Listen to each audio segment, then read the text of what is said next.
મીરા હંમેશા હસતી રહેતી એક મહિલા, પણ ઘણા હાસ્ય પાછળ છુપાયેલી હોય છે એક ગંભીર સ્ટોરી. આ કેસમાં સ્ટોરી છે મીરાની માં બનવાની. મીરાના પ્રેગ્નન્સી રિપોર્ટ દર વખતે નેગેટિવ આવતા મીરાની બધી હિંમત અને આશાઓ તૂટી ગઈ હતી.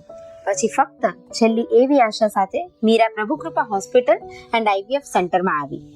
ત્યાંના આઈવીએફ સ્પેશિયાલિસ્ટ સાથે મીરાની ફેલોપિયન ટ્યુબ બ્લોક હોવાની પ્રોબ્લેમ જાણ્યા બાદ મીરાની આઈવીએફ ટ્રીટમેન્ટ કરવામાં આવી.